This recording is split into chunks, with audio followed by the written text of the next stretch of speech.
Nusa Tenggara Timur punya tempat di hati saya yang paling dalam. Saya pernah ke sana, warganya sangat ramah dan mereka sangat toleran terhadap hubungan beragama. Tahun 2016, NTT bahkan dapat posisi pertama sebagai provinsi paling toleran se-Indonesia di atas Bali dan Maluku. Bahkan kota Kupang mendapat predikat kota paling toleran di tahun 2020. Penghargaan-penghargaan ini menunjukkan kalau NTT patut menjadi laboratorium toleransi di Indonesia, bagaimana semua umat beragama menjaga hubungannya dengan harmonis.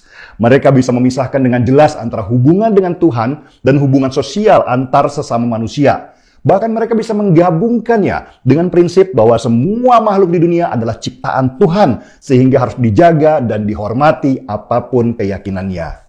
Bahkan di Pulau Rote, salah satu pulau di NTT, saya juga mendapat tempat khusus di hati mereka. Ada sebuah sekolah di sana yang punya program khusus mendengarkan Cokro TV supaya mereka bisa mendapatkan pandangan apa yang terjadi di level nasional.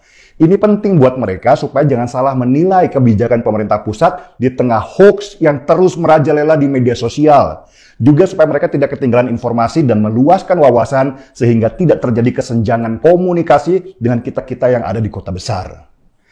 Dan kemarin saya mendengar kabar yang menyedihkan kalau NTT sedang dilanda bencana alam, angin besar, dan banjir bandang. Kabarnya sudah 54 orang ditemukan meninggal dan kemungkinan korban jiwa lebih besar lagi karena banyak yang belum ditemukan. Penyebab bencana alam di NTT ini adalah bibit siklon tropis 99S.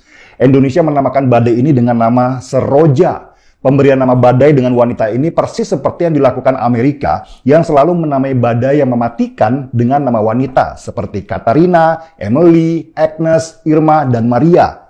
Entah alasan apa dibalik penamaan badai dengan nama wanita ini, karena ini sudah jadi kebiasaan sejak tahun 1950-an di Amerika sana. Dan diperkirakan badai selesai hari ini, meski perkiraan manusia tentu berbeda dengan perkiraan alam. Sampai sekarang, situasi di beberapa tempat di NTT gelap karena PLN mematikan listrik di wilayah itu untuk menghindari bahaya yang lebih besar seperti kesetrum listrik. Dengan begitu, banyak wilayah yang sudah pasti terisolir dan membutuhkan bantuan logistik sandang dan papan. Akses komunikasi terputus dan bantuan juga belum bisa bergerak karena ombak besar yang menghadang. Dan belum ada kabar situasi darurat itu akan diumumkan. Situasi darurat biasanya dikabarkan kalau Badan Bencana Daerah sudah tidak sanggup mengatasi situasi karena area yang terkena itu luas sekali. Semoga NTT bisa sepenuhnya ditangani dan bisa dibangun kembali. Sekarang yang bisa kita lakukan hanya berdoa. Semoga NTT bisa pulih kembali. Dan salurkan bantuan lewat badan-badan resmi dan yang punya nama. Dan hati-hati dengan orang-orang yang mengatasnamakan penderitaan untuk kepentingan mereka pribadi. Untuk semua saudara-saudaraku di NTT, salam kasih dari kami yang ada di tempat jauh. Semoga kalian di sana dilindungi Tuhan yang Maha Kuasa. Doa kami untuk kalian. Bertahanlah, sesudah gelap akan ada cahaya terang.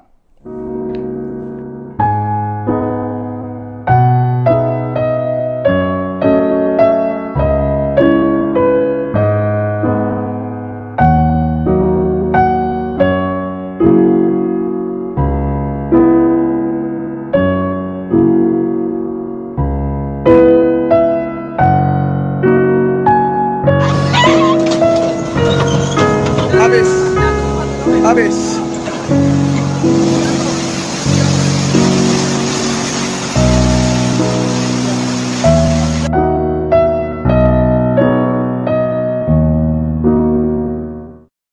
Saya seruput kopi dulu sebagai tanda duka untuk kalian.